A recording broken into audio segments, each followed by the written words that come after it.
நபிமார்களே அல்லாஹ் ரொம்ப குர்ஆனில் புகழ்ந்து சொல்லக்கூடிய ஒரு ஆள் இப்ராஹிம் நபிக்கு தெரியும். அவங்கள தான் அல்லாஹ் ரொம்ப ரொம்ப ரொம்ப உயர்ந்த இடத்துல வைத்து என்ன செய்கிறான், ஹலீலுங்கிறான். இத்தகதல்லாஹு இப்ராஹிம ஹலீலா, இப்ராஹிமை உற்ற நண்பர், ஃப்ரெண்ட் ஆக்கிட்டேங்கிறான். அல்லாஹ்வுக்கு மனுஷன் ஃப்ரெண்ட் ஆக முடியுமா? அந்தந்த ஜாதியில் தான், இனத்தில் தான் ஃப்ரெண்டு வருவாங்க. மனுஷனுக்கு ஆடு மாடு கழுதை ஃப்ரெண்ட் ஆகுமா? ஆகாது. மனுஷனுக்கு மனுஷன் தான், ஆட்டுக்கு ஆடு. நண்பர்கள் அப்படி தான் வர முடியும். ஆனால் அல்லாஹ்வுக்கு மனுஷன் ஃப்ரெண்ட் ஆக முடியுமா? அல்லாஹ் என்ன சொன்னா, ஒட்டுமொத்த மக்களில் இந்த ஒரு ஆளை மட்டும் தேர்ந்தெடுத்து இவரை நான் நண்பனாக்கிக்கிட்டேன். இத்தகதல்லாஹு இப்ராஹிம ஹலீலா, ஒட்டுமொத்த மக்கள்லேயே இப்ராஹிம் எனக்கு நண்பர் என்று அல்லாஹ் பாராட்டுகிறான். அந்த இப்ராஹிம் அலைஹிஸ்ஸலாம் வந்து எத்தனை விஷயங்கள் விரும்பினாங்க, அல்லாஹ் கொடுத்தானா பாருங்க. அல்லாஹ் சொல்லி காட்டினா, இதிப்தலா இப்ராஹிம ரப்புஹு பி கலிமாத்தின் ஃபதம்மஹுன்ன, இப்ராஹிமை பலவிதமான கட்டளைகளை போட்டு அல்லாஹ் சோதித்தான். ஃபஅத்தம்மஹுன்ன, அத்தனையிலும் அவர் தேறினார். பல சோதனைகளை போடுறான். ஒன்றில் கூட புள்ளை அறுக்க சொல்றதுக்கு உச்சகட்டமான சோதனை, அதை விட பல சோதனைகள் அவருக்கு அல்லாஹ் கொடுத்துருக்கிறான். அனைத்து சோதனைகளையும் அவர் இணைஞ்சாரு, தேறினாரு. தேர்னோன்னு அவர் என்ன செய்யறார், அல்லாஹ் என்ன சொல்றான்னு கேட்டா, நீ நல்லா தேறிட்ட, அதனால இன்னி ஜாயிலுக்கல் இன்னாசி இமாமா, மனித குலத்துக்கு உன்னை இமாம் ஆக்கிட்டேன். ஒட்டுமொத்த மனித குலத்துக்கு இனிமே நீ தான் தலைவர். நமக்குள்ள ஏகத்துவ இமாம் யாரு? இப்ராஹிம் அலைஹிஸ்ஸலாம் தான். இந்த தௌஹீதுக்காக வேண்டி, ஏகத்துவ கொள்கைக்காக வேண்டி நமக்கு அல்லாஹ் நியமித்து தந்திருக்கிற இமாம் யாருன்னா யார்? இவங்க அபு ஹனீஃபா ஷாஃபி இமாம்ங்கிறாங்க. நமக்கு இமாம் யாரு? அல்லாஹ் என்ன சொல்றான், இன்னி ஜாயிலுக்கல் இன்னாசி இமாமா, மனித குலத்துக்கு இமாமே அவர் தான். நமக்கு இமாம் யாரு? எங்களுடைய இமாம் இப்ராஹிம் நபி தான். அவர் எப்படி இந்த பல தெய்வ வணக்கத்தில் சமரசம் பண்ணாம உறுதிப்பாடாக இருந்தார், அப்படி இருப்போம் அப்படின்னு சொல்லி எல்லாம் சொல்றான். அப்போ இப்ராஹிம் நபி என்ன சொல்றாங்கன்னா, ஒமீன் துர்ரியத்தி, அல்லாஹ் என்ன இமாம்ங்கிறிய, என் புள்ள குட்டியெல்லாம் இந்த மாதிரி ஆக்கிருங்கிறாரு. நல்லா கவனிங்க, இவ்வளோ தியாகம் பண்ணி பரீட்சை வச்சுட்டு தேறிட்டாரு. தேறின பிறகு அல்லாஹ் ஒரு கிஃப்டை கொடுக்குறான். என்ன கிஃப்ட்டு? எல்லா பரீட்சையிலும் தேறிட்ட, இப்போ உன்னை நான் என்ன செய்ய போறேன், மனித குலத்துக்கு இமாம் ஆக்கிட்டேன். உடனே அவர் சரின்னு சொல்லிட்டு போயிட வேண்டியதானே. எல்லா மனுஷனுக்கும் ஆசை வரும், நம்ம புள்ள குட்டியெல்லாம் அப்படி இருக்கணும்னு. அந்த மாதிரி இவர் தீன விஷயம் தான் ஆசைப்படலாம். துன்யாவுக்கு நிறைய பேர் ஆசைப்படுவாங்க. இவங்க என்ன ஆசைப்படுறாங்க, நம்மளை அல்ல இமாம் ஆக்கின மாதிரி நம்ம வாரிசுகள், நம்ம சந்ததிகள்லாம் இமாமாக இருந்துக்கிட்டே இருக்கணும், மனித குலத்துக்கு இமாமாக வழிகாட்டிகளாக இருக்கணும்னு சொல்லிட்டு ஒமின் துர்ரியத்தி, என் புள்ள குட்டியெல்லாம் இந்த மாதிரி ஆக்குங்கிறாரு. அந்த விளையாட்டு வச்சுக்கிறாரு. விளையாட்டு செய்யற ஆசையை கேட்கிறாரு. கால லாயனால அஹதில் ஆலிமீன், என்னுடைய இந்த உறுதிமொழி வந்து அநியாயக்காரனு கிடையாது. அவன் நல்ல செயல் செஞ்சா வேண்டா இருக்கலாமே தவிர உன் புள்ள குட்டிகளுக்கு ஒட்டுமொத்தமாக ஆக்கிட முடியாது. நீ எத்தனை பரீட்சையில் தேர்னாலும் அதனுடைய அனுகூலம் உனக்கு தருவேனே தவிர நீ தேர்னதுனால உன் புள்ள குட்டியெல்லாம் நான் இமாமாக்கிற முற்ற மாட்டேன் அப்படின்னு நல்ல மறுத்து ஆசையோட கேட்குறேன். நல்ல விஷயம் கேட்குறாரு. 2வது சூறாவில் வந்து 124 இருக்குது. அதே மாதிரி வாப்பாவுக்காக என்ன செஞ்சாரு, யாரெல்லாம் என் வாப்பா மன்னிச்சிரு, வாப்பா இஸ்லாத்தை ஏற்றுக்கிறல, மன்னிப்பு கேட்குறாரு. ஆனால் அல்லா என்ன நடிச்சுனா, யாருக்கு நீ மன்னிப்பு கேட்குற? என்னை ஏற்றுக்கிறாத ஒரு ஆளுக்கு நீ மன்னிப்பு கேட்பியா? நீ கலீலாக இருக்கலாம், நீ உற்ற நண்பராக இருக்கலாம், நான் போட்ட எல்லையை தாண்டிக்கிட்டு போய் நீ மன்னிப்பு கேட்டேன்னா என்ன அர்த்தம்? நான் மன்னிக்க மாட்டேன்னு வச்சிருக்கிறேன், அதை போய் மன்னின்னு கேட்டால் நீ சொன்ன கேட்பானா அப்படின்னு சொன்னா அவர் அரண்டு போய் யாரெல்லாம் தெரியாமல் சொல்லிட்டேன். அல்லா அதை சொல்லி காட்டுறான். ஒமாக்கான இஸ்திக்ஃபார் இப்ராஹிம் அலி அபி, இப்ராஹிம் தகப்பனாருக்கு மன்னிப்பு கேட்டார, அது இல்லா அம்மோயிதத்தின் வாதகா ஐயாஹு, ஒரு வாக்குறுதி கொடுத்து விட்டார், அதன் அடிப்படையிலே அவர் கேட்டு விட்டார். பலம்மா தபையனலகு அன்னஹு அது உள்ளில்லா, அவர் அல்லாஹ்வுடைய எதிரி என்று தெரிந்த பிறகு தபர்ரா மின்ஹு, வாபஸ் வாங்கிட்டார். யா அல்லாஹ், எங்கள் வாப்பாவுக்கு மன்னிப்பு கேட்டேன், வாபஸ் வாங்கிட்டேன், இனிமேல் கேட்க மாட்டேன். அப்போ தகப்பனாருக்காக மன்னிப்பு கேட்கறது ஒரு பெரிய விஷயமா? ஆனால் அங்கே அல்லாஹ் என்ன செய்யறான், உற்ற நண்பராக இருந்தாலும் நான் ஒரு ரூல் போட்டிருக்கிறேன், அதுக்குள்ளே அடிமையான நின்றுக்கிட்டு தான் நீங்கள் பேசணும். உங்கள் விருப்பத்தையெல்லாம் நிறைவேற்ற முடியாது, உங்கள் புள்ள குட்டியெல்லாம் நல்லவனாக்க முடியாது, உங்கள் வாப்பாவெல்லாம் மன்னிச்சிட முடியாது. அவர் போய் நல்லவராக இருக்க சொல்லுங்க, அவர் ஒழுங்கான கொள்கைக்கு வர சொல்லுங்க, அவரை கேட்க சொல்லுங்க. நீங்க அவருக்காக கட்டுறாங்க தருவமானு எல்லாம் என்ன செய்யறான், அப்படி கண்டிக்கிறான். 9வது சூறாவில் 114வது இருக்கிறது. இப்ராஹிம் நபி அவர்களுடைய சம்பவங்கள்லையும் நபிகள் நாயகம் ஸல்லல்லாஹு அலைஹி வஸல்லம் சம்பவங்கள்லையும் எப்படியெல்லாம் அவங்க மனிதராக நின்றார்கள், அவங்க நினைச்சது எப்படி நிறைவேற்ற முடியலை, அவங்க எவ்வளோ ஆசைப்பட்ட விஷயங்கள் எல்லாம் அல்ல செஞ்சான். அதெல்லாம் கிடையாது, நான் நினைச்சது தான் செய்வேன்னு காட்டுறான் என்ற சம்பவங்கள்லாம் இருக்கிறது. அதுகளை பார்த்து விட்டு நம்ம அடுத்தடுத்த தலைப்புக்கு செல்லலாம். அஸ்ஸலாமு அலைக்கும். அந்த இப்ராஹிம் அலைஹிஸ்ஸலாம் அவர்களுக்கு 2 ஆண் குழந்தைகள் இருந்தது நம்ம எல்லாருக்கும் தெரியும். அவங்களுக்கு இஸ்மாயில் என்று ஒரு மகன், இஸ்ஹாக் என்று ஒரு மகன் இருந்ததை நம்ம எல்லாரும் அறிந்து வைத்திருக்கிறோம். அது திருக்குர்ஆனில் இருக்கிறது. இந்த 2 மகன்களும் அவங்களுக்கு எந்த வயசில் அல்லாஹ் கொடுத்தான்? இந்த 2 மகன்கள் புதல்வர்கள் இருந்தது நமக்கு தெரியும். இந்த 2 புதல்வர்களையுமே அல்லாஹ் என்ன வயசில் அவங்களுக்கு கொடுக்குறான்னு கேட்டால், தள்ளாத வயசில், இனிமேல் இவருக்கு குழந்தை பெறாது, என்று நினைக்கிற வரைக்கும் அவருக்கு பிள்ளையை கொடுக்கவே இல்லை. அவ்வளோ நேசரு, அல்லாஹ்வுடைய ஹலீல், உற்ற நண்பர், எல்லா பரீட்சைகளையும் தேறியவர். அவருடைய ஒவ்வொரு செயலையும் நம்ம மார்க்கத்தில் நமக்கு சட்டமாக்கி வைத்திருக்கிறான். அவருடைய வாழ்க்கையில் நடந்த ஒவ்வொரு சம்பவங்களையும், ஹஜ்ஜுடைய கடமைகளையும் மற்ற கடமைகளையும் நமக்கு அல்லாஹ் ஆக்கி வச்சிருக்கான். அவ்வளோ பெரிய உயர்ந்த இடத்துல இருந்தால் கூட அவங்களுக்கு அல்லாஹ் எப்போ குழந்தைய கொடுக்குறான்? அதை இப்ராஹிம் அலைஹிஸ்ஸலாமே சொன்னதாக திருக்குரானில் 14வது சூறாவில் 39வது வசனத்தில் இருக்கிறது. அல்ஹம்துலில்லாஹில்லதி வஹபலி அலல் கிபரி இஸ்மாயில் ஒ இஸ்ஹாக், என்னுடைய தள்ளாத வயதில் இஸ்மாயிலையும் இஸ்ஹாக்கையும் எனக்கு தந்தானே அந்த அல்லாஹ்வுக்கே எல்லா புகழும்ங்கிறார். அப்போ 2 பிள்ளைகளும் அவருக்கு பிறந்தது எப்போன்னு கேட்டால் தள்ளாத வயசில் தான். இன்ன ரப்பியில சமீ உத்துவா, என்னுடைய இறைவன் துவாக்கள் அங்கீகரிக்கிறவனாக இருக்கிறான். இது கூட எப்படி கிடைச்சின்னு கேட்டால், நான் திரும்ப திரும்ப இறைவன்கிட்ட பெடிஷன் போட்டுக்கிட்டே இருந்தேன், என்னுடைய தள்ளாத வயசில் தந்துட்டான்னு அவங்க சொல்கிறாங்க.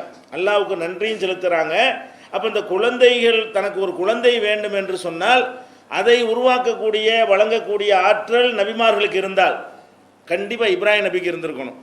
நல்லடியார்களுக்கு இருந்தால், நல்லடியார்களுக்கெல்லாம் தலைவராக, உலக மக்களுக்கெல்லாம் இமாமாக இருக்கக்கூடிய இப்ராஹிம் அலைஹிஸ்ஸலாத்துக்கு இருந்திருக்கணும். அப்போ அவங்க தனக்குன்னு ஒரு பிள்ளை வேணும்னு ஆசைப்பட்டு கூட அல்லாஹ்ட்ட துவா செஞ்சுக்கிட்டே இருக்கிறாங்க. எப்போ கிடைக்கிறது? தள்ளாத முதுமையில் கிடைக்கிறது. இந்த முதுமையில் கூட எனக்கு பிள்ளையை தந்தானே, 2 பிள்ளைகளை தந்தானே, அந்த அல்லாஹ்வுக்கே புகழ் அனைத்தும் என்று அவங்க சொல்கிறாங்க. இன்னும் சொல்ல போனால் அவங்களுக்கு இந்த பிள்ளை பெறக்கூடிய ஒரு செய்தியை நற்செய்தியாக அல்லாஹ் சொல்லும் பொழுது அவங்களுக்கு நம்ப முடியல. இப்ராஹிம் அலைஹிஸ்ஸலாத்துக்கு நம்ப முடியல. அது எப்படின்னு கேட்டால், லூத் நபி அவர்களுடைய சமுதாயம் ஒரு ஓரினை சேர்க்கையில் ஈடுபட்டார்கள் என்பதற்காக வேண்டி அல்லாஹ் அவங்களை அழிக்கிறதுக்கு முடிவு பண்ணுறான். லூத் நபி இப்ராஹிம் நபியும் ஒரு காலத்தில் உள்ளவங்க, பக்கத்து ஊரை சேர்ந்தவர்கள், ஒருத்தரை ஒருத்தர் சந்தித்து கொண்டவர்கள். லூத் நபி காலத்தில் இப்ராஹிம் அலைஹிஸ்ஸலாம் இருந்தாங்க. ஆமனருஹு லூத், லூத் நபி இப்ராஹிம் நபியை விசுவாசம் கொண்டார் என்றெல்லாம் கூட அல்லாஹ் குர்ஆனில் சொல்லி காட்டுறான். அப்போ லூத் நபியுடைய ஊரும் இப்ராஹிம் நபியுடைய ஊரும் பக்கத்தில் இருக்கிறது. அப்போ அல்லாஹ் என்ன செய்கிறான்னா, லூத் நபி சமுதாயத்தை அழிப்பதற்காக வேண்டி மலக்குகளை அனுப்புகிறான். இனிமேல் இங்கே தேர மாட்டாங்க, அந்த ஊரை கம்ப்ளீட்டாக அழிச்சிருங்க. அதாவது தவறான ஆணுக்கு ஆண் இந்த மாதிரி ஓரினை சேர்க்கை செய்து கொண்டிருக்கிறார்கள். இவங்களை லூத் நபி எவ்வளோ சொல்லி பார்த்துட்டாரு, கேட்கலன்றவனு அல்லாஹ் அழிக்கிறதுக்காக மலக்குகளை அனுப்புகிறான்.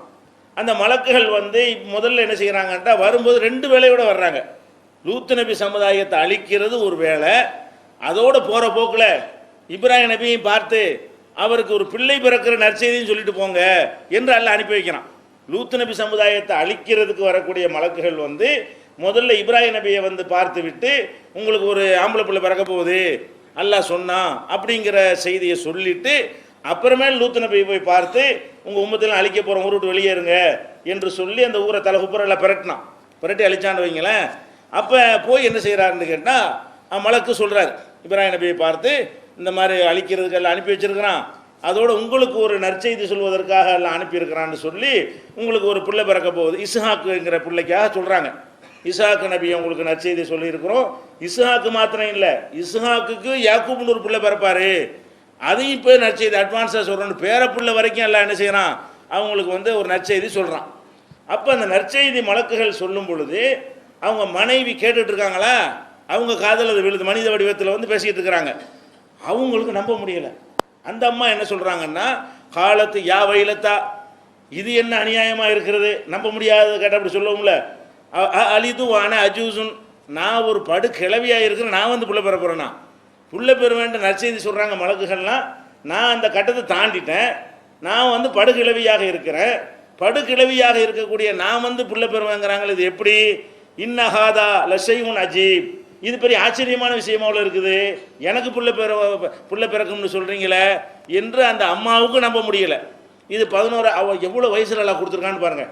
குழந்தை பெறுங்கிற நற்செய்தி சொல்லும் பொழுது எனக்காவது குழந்தையாவது பிறக்கிறதாவதுன்னு கேட்குறாங்கன்னு சொன்னால் அப்போ எவ்வளோ வயசாக இருந்திருக்கும்? நம்பிக்கை இழந்து தள்ளாத வயசாகி போய் அந்த வயசில் அவங்களுக்கு பிள்ளை கிடைச்சதாக 11வது சூறாவில் 72வது வசனத்தில் எல்லாம் சொல்லி காட்டுகிறான். அதாச்சும் பரவாயில்லை, அந்த அம்மா விட்டுருங்க. இப்ராஹிம் நபி அல்லாஹ்வுடைய ஹலீல் தானே, அவருக்கு நம்ப முடியலை. அவர் இந்த நற்செய்தி சொன்னவுடனே, பஷர்துமூனி, எனக்கு நற்செய்தி சொல்கிறீர்களா, அலா அன் மசனியல் கிபரு, எனக்கு முதுமையாக இருக்கிற நேரத்தில், நானும் முதுமை வயதை தொட்டிருக்கிற நேரத்தில் எனக்கு நீங்கள் நற்செய்தி சொல்கிறீர்களா, புள்ள பிறக்கும்னு. ஃபபிமத்து பஷிரூன், எந்த ஆதாரத்தை அடிப்படையில் நீங்கள் வந்து சொல்றீங்க, நீங்க எனக்கு எப்படி புள்ள பிறக்குங்கிறாரு. இப்ராஹிம் நபிக்கு நமக்கு குழந்தை பிறக்காது, அந்த அந்த கட்டத்தை நம்ம தாண்டி விட்டோம் என்று அவரும் நினைக்கிறாரு. அவருடைய மனைவி அதே மாதிரி ஆச்சரியப்பட்டு சொன்னார்கள். இந்த ரெண்டு விஷயம், இது 15வது சூறாவில் 54 வசனத்தில் இப்ராஹிம் நபி ஆச்சரியப்பட்டு சொன்ன விஷயம் இருக்கிறது. அவங்க மனைவி ஆச்சரியப்பட்டு சொன்ன விஷயம் 11வது சூறாவில் 72வது வசனத்தில் இருக்கிறது. அப்போ நம்ம என்ன பார்க்குறோம், இவ்வளவு முதுமையில் தள்ளாத வயசில் அவருக்கு குழந்தை பிறந்ததாக குர்ஆன் சொல்கிறது.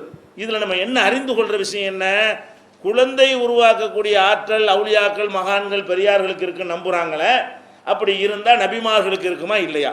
நபிமார்களுக்கு இருக்கும் என்றால் கண்டிப்பாக இப்ராஹிம் நபிக்கு இருக்குமா இல்லையா? அவ்வளோ பெரிய அல்லாஹ்வுடைய நேசர் நண்பர், உலகத்தில் உள்ள மனிதர்களையே அல்லாஹ்வுக்கு நண்பர் அவர் மட்டும்தான். அப்போ அல்லாஹ்வுக்கு நண்பர் என்கிற ஒரு அந்தஸ்தில் உள்ள இப்ராஹிம் நபி அவர்களுக்கு அந்த சக்தி இருந்தால் அவரையும் இவ்வளவு தள்ளாத வயசு வரைக்கும் வெயிட் பண்ணிட்டு இருக்கனே, அவராக உண்டாக்கிற வேண்டியதானே. அவர் எப்போ குழந்தை வேணும்னு ஆசைப்படுறாரோ அப்போ தனக்கே ஒரு குழந்தையை கொடுத்துக்கிறலாமே, தனக்கே ஒரு குழந்தையை உண்டாக்கிடலாமே. அல்லாட்ட தான் கேட்குறாரு, யாரெல்லாம் இந்த மாதிரி உன்ட்ட கேட்குவேன், நீ துவாவை ஏற்றுக்கிறவனா இருக்கிற, இவ்வளோ லேட் அவர் கேட்குறாரு, எப்பவும் கேட்டுட்டு தான் இருக்கிறாரு. அல்ல எப்போ ஏற்றுக்கிறான், தள்ளாத வயசில் ஏற்றுக்கிறான், அதுக்கே நன்றி செலுத்துறார். தள்ளாத வயசுலையாச்சும் கொடுத்தியே, எனக்கு ஒரு பிள்ளையை கொடுத்தியே என்று அவர் நன்றி செலுத்துகிறாருன்னு பார்க்குறோம்.